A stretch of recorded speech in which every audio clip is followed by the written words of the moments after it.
On va changer de continent, à présent direction les États-Unis. Salariés le jour, SDF la nuit.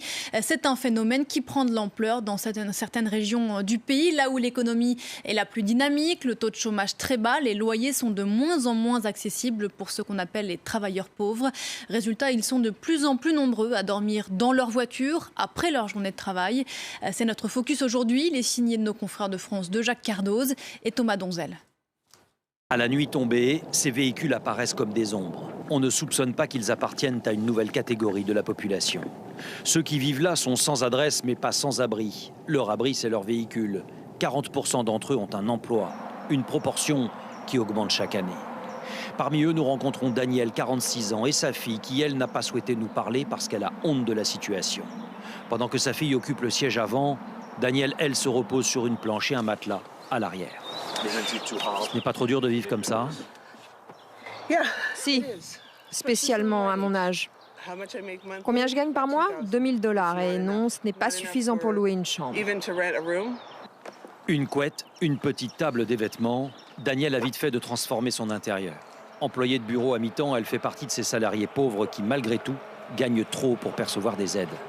Pour s'en sortir, elle préfère investir ses maigres revenus dans de nouvelles études et économiser sur son logement. Le choix qui m'était offert était de rester sur la brèche en permanence, ou bien de reprendre des études, de décrocher un diplôme et d'élargir mes possibilités avec un meilleur salaire et un meilleur emploi plus stable. En fait, Danielle a longtemps été comptable, mais en 2012, elle a perdu un emploi stable. Depuis 5 ans, elle est constamment sur la route. Elle fait partie de cette nouvelle catégorie de la population, aux États-Unis, qui vit en marge sans réellement être une marginale. Si vous me croisiez dans la rue, vous pourriez dire que je suis sans domicile? Non, je suis propre, je me douche, je travaille, je vais à l'école, je m'occupe de ma fille et je prends soin de moi du mieux que je peux. C'est juste que je vis dans une voiture. Sans frigidaire ni possibilité de stocker, elle a bien conscience de se nourrir mal, quasiment exclusivement dans les fast-foods. Ah oui, je déteste ça. Je déteste ça. On vous dirait que je suis une bonne cuisinière. Mon grand-père m'a appris quand j'étais petite. Aujourd'hui encore, elle passera sa journée entre son lieu de travail et l'université, sans rien dire à son employeur ni aux enseignants. La Californie traverse une crise de logement. Les loyers flambent et les salaires augmentent peu. L'attente pour un logement social est de 7 ans en moyenne. L'impact sur les plus fragiles est tel que les mairies réagissent.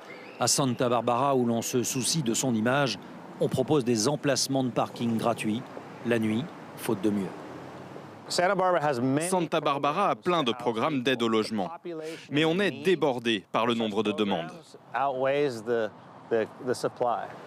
La discrétion, tous ceux qui vivent dans l'errance se l'imposent. Dans ce paysage de rêve sur la côte pacifique, l'idée que l'avenir sera peut-être meilleur un jour aide à tenir. Dale Murnane, 64 ans, vivait en location avant qu'un tragique événement ne vienne tout changer. Un des éboulements de terrain les plus meurtriers du pays a dévasté son quartier et sa maison. C'était il y a 6 mois. C'est ignoble. J'ai travaillé régulièrement toute ma vie. J'ai eu un compte en banque, j'en ai toujours un. C'est choquant de voir à quel point on est tout seul dans ce monde.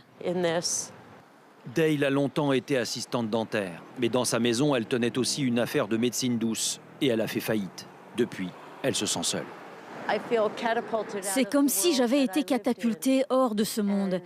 Et je survis avec l'âme en paix, mais sans savoir où je vais.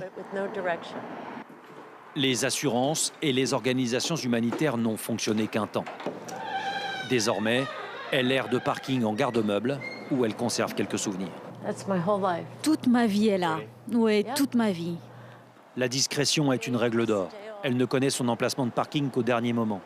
Le voisinage ne doit pas être alerté. Cela renforce le sentiment de solitude. Divorcée 2 fois, sans enfant, difficile pour elle d'envisager l'avenir. Voilà mon lit très confortable. Je ne me plains pas. C'est devenu ma maison ici.